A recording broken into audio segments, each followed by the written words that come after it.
I'm Brad Cole, and I'm a handler with K9 First Responders. The K9 First Responder concept is to bridge a gap between an event until we could do a warm handoff to additional mental health support. Our goal is to be involved with those impacted by psychological trauma within the first 48 hours. The day after the tragedy in Newtown, after the shootings, I went to Newtown to help set up the PlayStation for the children who had survived. And it took really less than half a day to figure out that bringing dogs in was very quickly helping the children.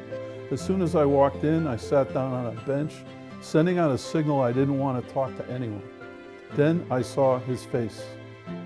Spartacus was a giant of a dog with big dark eyes that looked directly into mine and seemed to read my heart.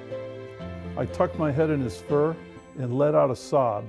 I cried for what seemed many minutes. That day I decided I would have the courage to return to school when it resumed.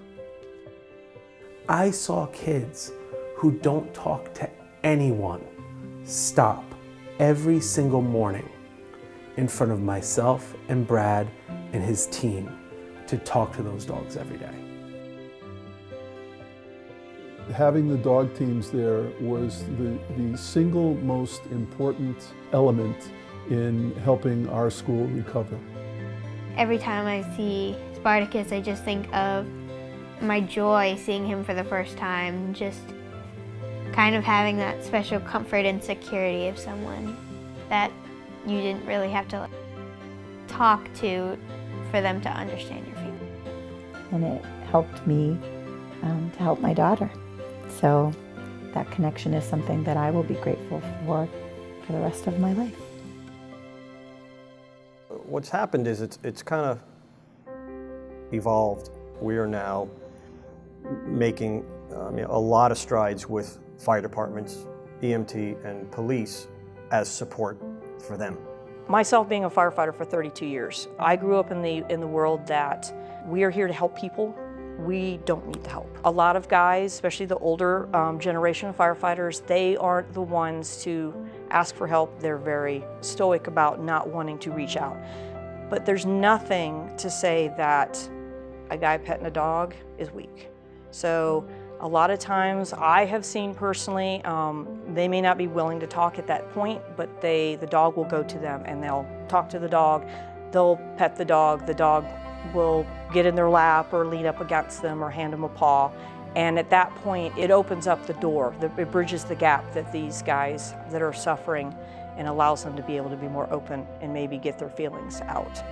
I think the dogs added a huge outlet to kind of like, okay, step back and start to process good feelings as opposed to, just pushing those bad things deeper into our brain, and it allowed us to kind of become human again. It was amazing to see that dog do what it did yesterday. The person was very adamant, I'm here. I said, I'm just gonna sit here and see what goes on. I'm really not in the mindset to speak. And then the handler and the dog came in, and within 20 minutes, the person opened up. And that's what that person needed to do.